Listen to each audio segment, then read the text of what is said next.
Hello दोस्तों, आप सभी का स्वागत है एक बार फिर से हमारे इस यूट्यूब चैनल में।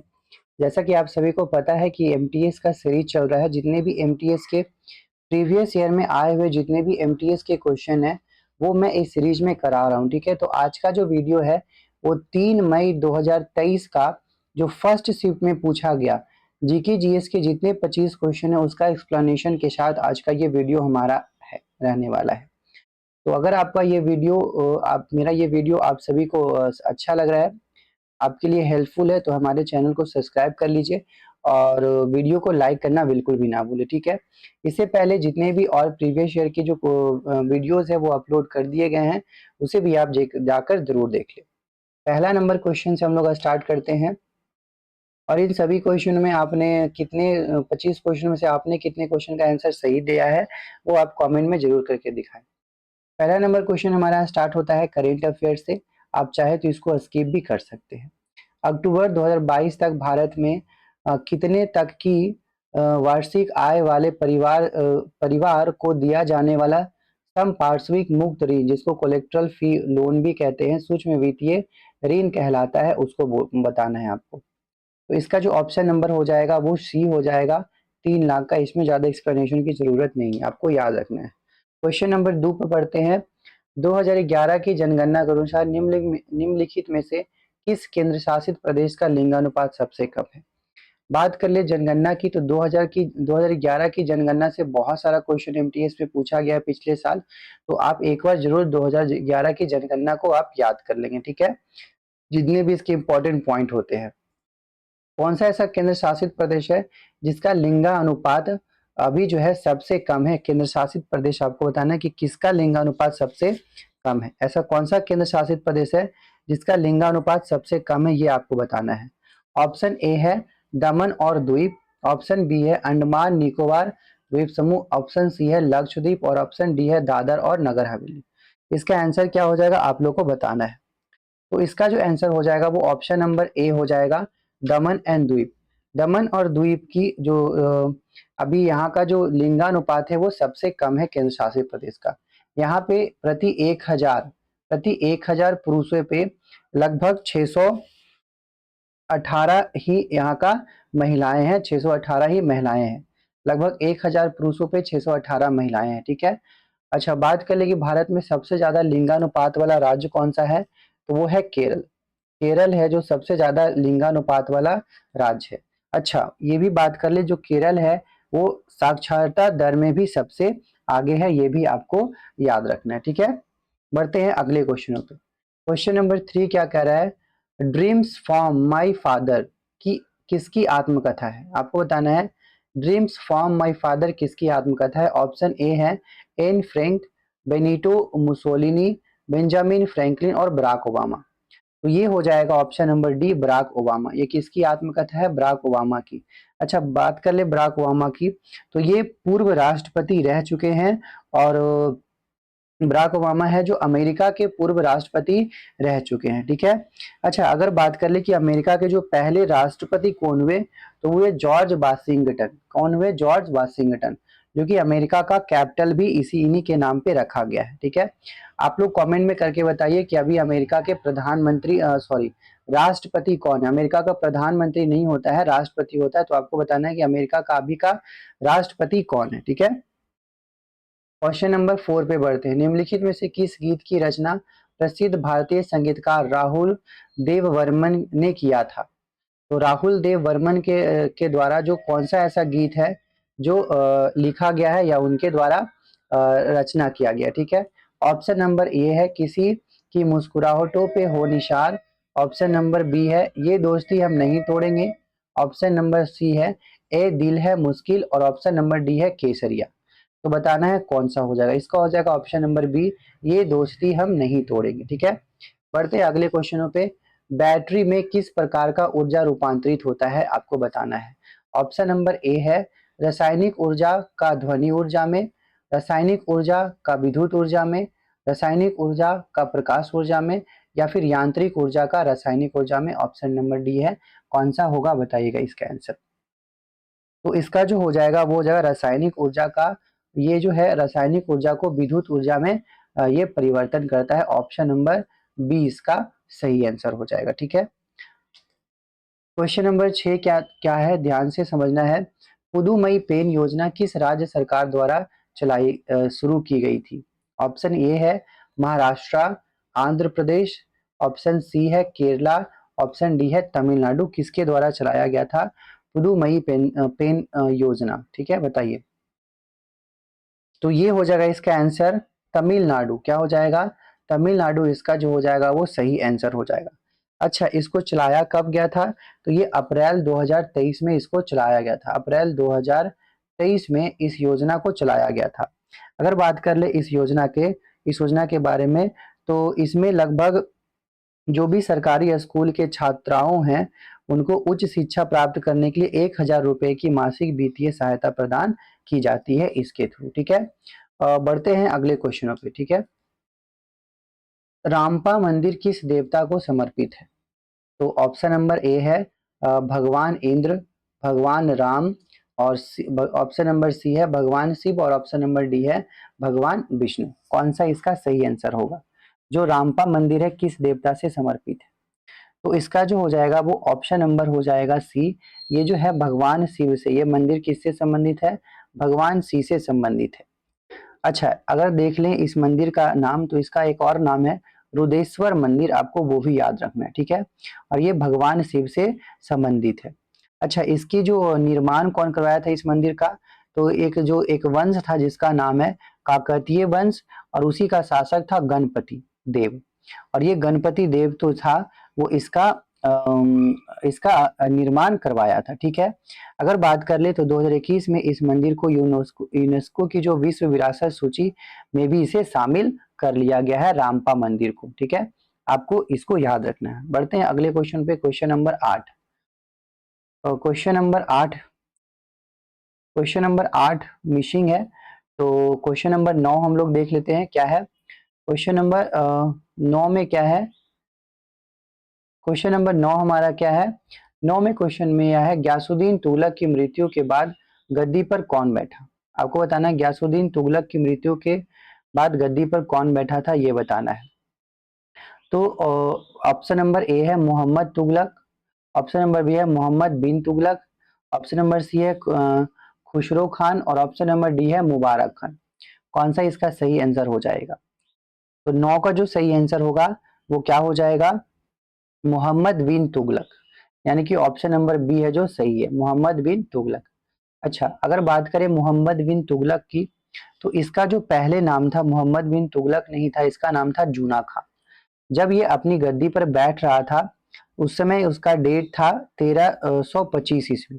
तो 1325 ईस्वी में इसने दिल्ली की गद्दी पर बैठा, और इसने अपना नाम चेंज करके मोहम्मद बिन तुगलक के नाम से दिल्ली के गद्दी पर बैठा, और ये तुगलक वंश से संबंधित है। ठीक है, बढ़ते हैं अगले क्वेश्चन पे, 10 नंबर। निम्नलिखित में से किस अनुच्छेद में सार्वजनिक क्षेत्र में रोजगार से संबंधित मामलों में अवसर की समता का उल्लेख किया जाता है? आपको बताना है। अवसर की समानता का उल्लेख किया जाता है किस अनुच्छेद में? ऑप्शन ए है अनुच्छेद 14, बी है अनुच्छेद 17, सी अनुच्छेद 16, या डी अनुच्छेद 15। कौन सा ऑप्शन इसका सही होगा, बताइए। तो इसका जो आंसर होगा क्या होगा, आपको कमेंट में करके बताना है। हमें बताना ये है कि सार्वजनिक जो क्षेत्र में रोजगार से संबंधित मामलों में जो अवसर की समानता देता है ये किस अनुच्छेद में वर्णित है? तो इसका जो आंसर हो जाएगा वो हो जाएगा ऑप्शन नंबर सी, यानी कि अनुच्छेद 16 का वर्णन देता है। अच्छा, इसमें और भी मैं कुछ अनुच्छेद के बारे में बता दूं, तो अनुच्छेद 14 जो है ये विधि के समक्ष समानता के बारे में बताता है, और अनुच्छेद 17 जो है ये अस्पृश्यता का अंत के बारे में बताता है, और अनुच्छेद 15 जो है ये बताता है कि किसी भी व्यक्ति को या किसी भी नागरिक को, भारत के नागरिक को धर्म, नस्ल और जाति, लिंग, जन्म स्थान के आधार पर कोई भी भेदभाव इसे नहीं किया जाएगा। ठीक है, अच्छा, और उसमें कुछ एडिशनल इंफॉर्मेशन मैं दे दूं अनुच्छेद का, तो जो कि पिछले भी क्वेश्चन में पूछा गया है। अनुच्छेद 18 की बात की जाए तो इसमें उपाधियों का उन्मूलन किया गया है, और अनुच्छेद 21 ए की बात की जाए तो उसमें शिक्षा का अधिकार दिया गया है। ये भी क्वेश्चन था जो प्रीवियस में आया हुआ है। ठीक है, बढ़ते हैं 11 नंबर क्वेश्चन पे। लियोनेल मेसी डैश खेल के लिए प्रसिद्ध है? लियोनेल मेसी किस खेल के लिए प्रसिद्ध है? आपको बताना है कि कौन सा खेल के लिए है जो मेसी। मेसी को तो बहुत लोग जानते भी होंगे, किस खेल के लिए प्रसिद्ध है? तो ऑप्शन नंबर डी, फुटबॉल के लिए ये प्रसिद्ध है। अच्छा, बात कर ले मेसी की, बात कर ले तो मेसी कहाँ का निवासी है? तो ये अर्जेंटीना का निवासी है। इसका घर कहाँ है? अर्जेंटीना का निवासी है। फुटबॉल का ये खिलाड़ी है और इसने फीफा विश्व कप 2022 में, जो 2022 का फीफा विश्व कप हुआ था, उसमें इसको शानदार प्रदर्शन के लिए गोल्डन बॉल पुरस्कार भी सम्मानित किया गया है। ये भी याद रखना है, ये भी करंट अफेयर का एक पॉइंट बन जाता है। अगला क्वेश्चन 12 नंबर क्या कहता है? रुक्मिणी देवी को इंडिया टुडे की 100 पीपल हु सेल्ड इंडिया की सूची में शामिल किया गया। उन्हें वर्ष 1956 में पद्म भूषण, 1956 में पद्म भूषण और 1967 में संगीत नाटक अकादमी अकादमी फेलोशिप से सम्मानित किया गया। उनका संबंध निम्नलिखित में से किस नृत्य से है? आपको बताना है। तो ये आपको याद रखना है, रुक्मिणी देवी को कौन सा नृत्य से संबंधित है? Option A Kathakali, B Manipuri, C Bharatanatyam या फिर डी ओडिशा। कौन सा इसका आंसर हो जाएगा? तो इसका जो आंसर हो जाएगा वो भारतनाट्यम। ये किससे संबंधित है? भारतनाट्यम से संबंधित है। ठीक है। अच्छा, अगर बात कर ले कथकली की, तो कथकली कहाँ का डांस है? तो कथकली केरला, केरला का ये फेमस डांस है, आपको याद रखना है। और एक और होता है कथक। तो कथक कहाँ का डांस होता है? कथक उत्तर भारत अगर बोले तो ये यूपी का डांस है। ठीक है। मणिपुरी मणिपुर का है, ओडिसी ओडिशा का है। और भारतनाट्यम की बात कर ले तो ये कहाँ का है? तमिलनाडु का है। ये आपको याद रखना है। ठीक है। बढ़ते अगले क्वेश्चन पे, क्वेश्चन नंबर 13। निम्नलिखित में से कौन सा विटामिन सी का एक सबसे अच्छा स्रोत है? विटामिन से भी क्वेश्चन बहुत सारे पूछे जा रहे हैं, तो उसको भी आपको याद रखना है। विटामिन सी का सबसे अच्छा जो स्रोत है वो इन सभी ऑप्शनों के अकॉर्डिंग हो जाएगा नींबू। क्या हो जाएगा? नींबू है जो विटामिन का सबसे अच्छा स्रोत है, आपको याद रखना है। ठीक है। अगर मैं बात कर लूँ विटामिन सी की, तो विटामिन सी से एक जो डिजीज होता है इसके डिफिशियंसी से, मतलब विटामिन सी की कमी से कौन सा डिजीज होता है? तो स्कर्वी होता है, आपको याद रखना है। जिसमें क्या होता है, हमारे मसूड़े होते हैं उसमें से ब्लडिंग आना या फिर उसका कमजोर हो जाना, ये सभी चीजें होता है। विटामिन सी हमें उन सभी पदार्थों में मिलेगा, खाने से मिलेगा जो खाने में क्या हो, खट्टा लगे। उन सभी पदार्थों में हमें विटामिन सी की मात्रा देखने को मिलती है। ठीक है। क्वेश्चन नंबर 14 की बात करें, मेगास्थनीज किसके दरबार में आया था? और वो एक यूनानी राजदूत था। तो किसके दरबार में आया था आपको बताना है। तो ऑप्शन नंबर ए है चंद्रगुप्त मौर्य के दरबार में आया था, या फिर ऑप्शन नंबर बी है पुष्पमित्र सुंग, ऑप्शन सी अशोक या हर्षवर्धन किसके दरबार में आया था? तो अगर मेगास्थनीज की बात करें तो ये एक यूनानी राजदूत था। जिसको भेजा किसने था आपको बताना है। तो किसने भेजा था इसको? इसको भेजने वाला था वो सेल्यूकस निकेटस था। कौन भेजा था? सेल्यूकस निकेटस का ये राजदूत था मेगास्थनीज, जो जिसे चंद्रगुप्त मौर्य के दरबार में भेजा था। तो इसका हो जाएगा ऑप्शन नंबर ए, इसका आंसर हो जाएगा। ठीक है, आपको ये याद रखना है। बढ़ते हैं अगले क्वेश्चन पे, क्वेश्चन नंबर 15। निम्नलिखित में से कौन सा विद्रोह सन 1855 से 56 के बीच हुआ था? कौन सा विद्रोह 1855 से लेकर के 56 के बीच हुआ था? ऑप्शन ए है संथाल विद्रोह, बी कोल विद्रोह, सी रामोसी विद्रोह या डी पाइका विद्रोह। इसमें से कौन सा आंसर हो जाएगा? तो 1855 से 1856 की बात करें तो ये संथाल विद्रोह हुआ था। ऑप्शन नंबर ए इसका सही आंसर हो जाएगा। अच्छा, अगर बात करें संथाल विद्रोह में, तो एक संथाल जनजाति पाई जाती है। इन लोगों ने क्या किया था? जो अंग्रेज थे, वो अंग्रेज का जो उपनिवेशवाद था, और जो अंग्रेज जो थे वो गैर आदिवासियों का जो शोषण कर रहे थे, उनके खिलाफ ये विद्रोह चलाया गया था। जिसमें जो सिद्धू और कान्हू महत्वपूर्ण भूमिका निभाए थे इस विद्रोह में। ठीक है, आपको ये भी याद रखना, तो इसका आंसर हो जाएगा ए। क्वेश्चन नंबर 16 क्या है? काई और लाइकेन किस प्रकार के वनों में पाए जाते हैं? काई और लाइकेन किस प्रकार के वनों में पाए जाते हैं? आपको बताना है। ऑप्शन ए टुंड्रा वन में, बी उष्णकटिबंधीय वन में, सी शंकुधारी और डी समशीतोष्ण वन में कहाँ मिलेंगे, ये बताना है। तो आपको आंसर करके बताना है कि ये कहाँ मिलेंगे। तो इसका जो आंसर हो जाएगा वो आंसर ए हो जाएगा, टुंड्रा वनों में ये हमें देखने को मिलते हैं। ठीक है। अच्छा, बात कर ले काई की, तो काई का एक और नाम होता है जिसको हम लोग मॉस भी कहते हैं, जो कि टुंड्रा वनों में हम लोग को देखने को मिलता है। टुंड्रा वन बेसिकली वैसे जगह पे पाया जाता है जहाँ की जलवायु ठंडी हो और कम वर्षा वाला स्थान हो, वहाँ पे टुंड्रा वन पाए जाते हैं। हमारे भारत में सभी जगह पे देखा जाए तो वहाँ पे पर्णपाती बने पाए जाते हैं। ठीक है, आगे बढ़ते हैं। 17 नंबर क्वेश्चन, कोशिका के किस घटक में कोशिका का अनुवांशिक पदार्थ जिसे डीएनए कहते हैं वो मौजूद होता है? ऑप्शन नंबर ए कोशिका द्रव्य में, बी केंद्रक में, सी कोशिका झिल्ली में, या कोशिका भीति में, और डी है कोशिका झिल्ली। किसमें हो जाएगा इसका आंसर बताइए। तो बात कर ले डीएनए का, तो डीएनए का ज्यादा जो पार्ट है वो प्रोटीन से बना होता है, जिसे हम लोग क्या कहते हैं, अनुवांशिकी पदार्थ कहते हैं। इसी से किसी भी जेनेटिक्स का यानी कि अनुवांशिक का उसका पता चलता है। ठीक है, अब यहाँ पे आपको बताना ये है कि कौन सा हो जाएगा इसका आंसर। तो इसका आंसर जो हो जाएगा वो हो जाएगा बी, यानी कि कोशिका में जो है ये प्रेजेंट होता है कहाँ पे, केंद्रक में। कहाँ पे प्रेजेंट होता है, केंद्रक में। 17 का ऑप्शन नंबर क्या हो जाएगा, बी हो जाएगा। अच्छा, इसमें और एडिशनल बात कर ले तो इसे हम लोग क्रोमोसोम भी कहते हैं। और अगर बात कर ले मनुष्य में, तो मनुष्य में 23 जोड़ी क्रोमोसोम होता है, जिसमें से 22 जोड़ी जो होता है वो मेल और फीमेल दोनों में होता है। और उसको हम लोग क्या कहते हैं, जो दोनों में प्रेजेंट होता है उसको ऑटोसोम कहते हैं। और जो एक जोड़ी होता है वो पुरुष में, मेल में एक्स वाई के फॉर्म में होता है, और जो फीमेल होती है उनमें एक्स एक्स के फॉर्म में होता है। अगर इसमें से एक्स और एक्स का मिला अगर हुआ तो यहाँ पे का होगा गर्ल, और अगर एक्स और वाई का हुआ तो यहाँ पे होगा बॉय। ठीक है, बढ़ते हैं अगले क्वेश्चन में। 18 नंबर क्वेश्चन क्या है, सिख सुधारकों द्वारा अपने धार्मिक स्थलों में धीरे धीरे फैल रही सामाजिक कुरीतियों को हटाकर उन्हें शुद्ध करने के लिए कौन सा अभियान का, आंदोलन का शुरुआत किया था, आपको बताना है। तो इसका जो आंसर हो जाएगा वो हो जाएगा ऑप्शन नंबर ए, अकाली आंदोलन। क्या शुरुआत किया गया था इसमें, अकाली आंदोलन की शुरुआत की गई थी। ऑप्शन नंबर ए हो जाएगा इसका आंसर। ठीक है, अगर बात कर ले ये हुआ था कब, तो ये कितने दिनों तक चला था, 1920 से लेकर के 1925 तक ये चला था। 1920 से लेकर के 1925 तक ये चला था। आपको इसको भी क्या करना है, याद रखना है। बढ़ते हैं अगले क्वेश्चनों पे। 19 नंबर क्वेश्चन क्या कहता है, बैसाखी का प्राचीन कृषि उत्सव किस महीने में मनाया जाता है? जो बैसाखी है, प्राचीन जो कृषि उत्सव है, किस महीने में मनाया जाता है? ऑप्शन है जनवरी, अगस्त, अप्रैल, या फिर नवंबर में। कब मनाया जाता है बताइए।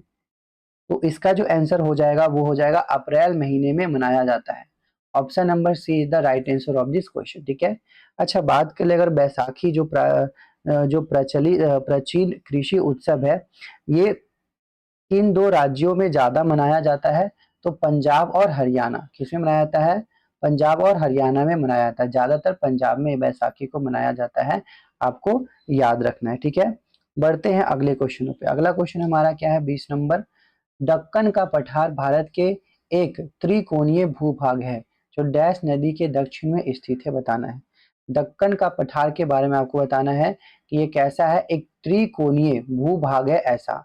अगर हम हमारे इंडिया की बात कर ले तो ये कुछ इस तरीके से हमारा दक्कन का जो पार्ट है, इस तरीके से ये वाला पार्ट में है। ठीक है, तो ये बताना है कि किस नदी के दक्षिण में है स्थित। ऑप्शन ए है नर्मदा नदी, बी है गंगा नदी, सी तापी नदी, डी कृष्णा नदी।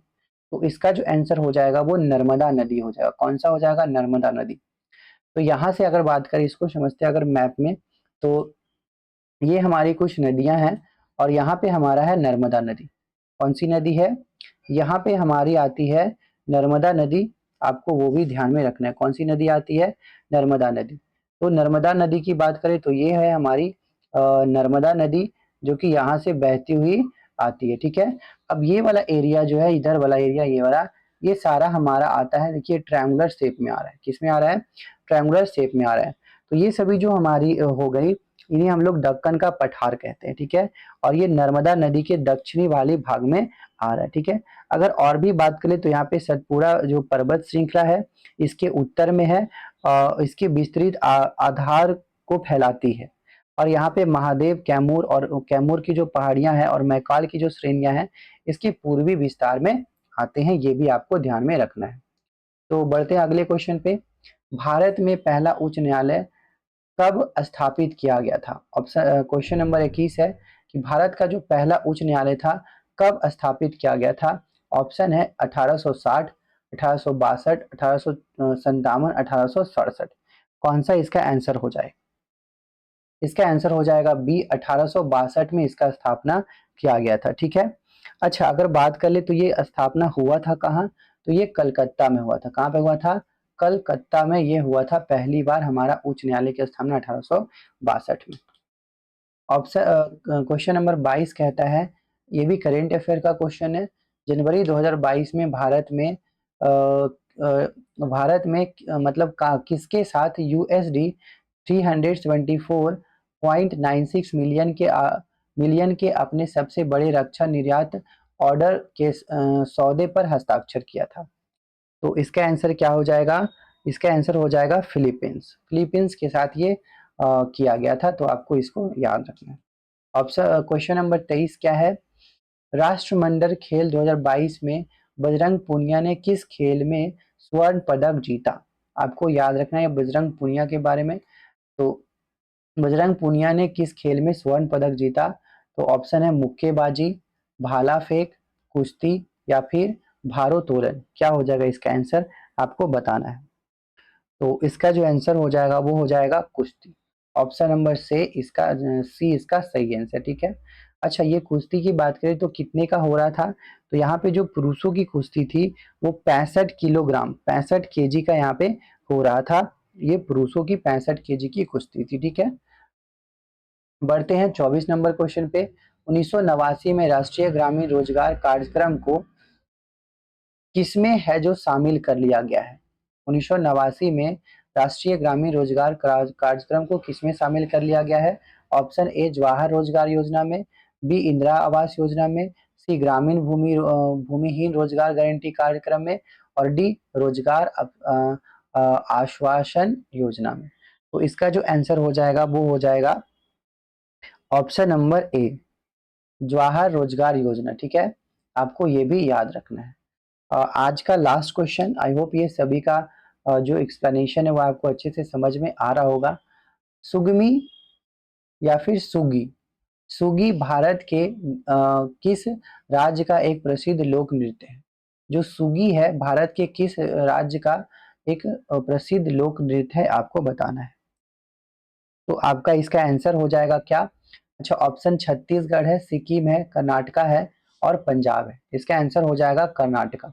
कहाँ का है? कर्नाटका का है। कहाँ का है? कर्नाटका का ये है। अच्छा, अगर ये इसकी बात कर ले तो ये प्रसिद्ध लोक नृत्य है और ये जो है नृत्य जो है फसल के मौसम के दौरान जो फसलों की प्रचुरता में जो इनका जो उत्पन्न होता है उसी के लिए सुगी जो इनका जो नृत्य है वो ये सभी करते हैं उस टाइम पे। तो आप सभी का वीडियो देखने के लिए थैंक यू, धन्यवाद। मिलते हैं हम लोग अगले वीडियो में। आप हमारे चैनल को सब्सक्राइब कर लें और ताकि आप सभी को वीडियो है जो मिलता रहे।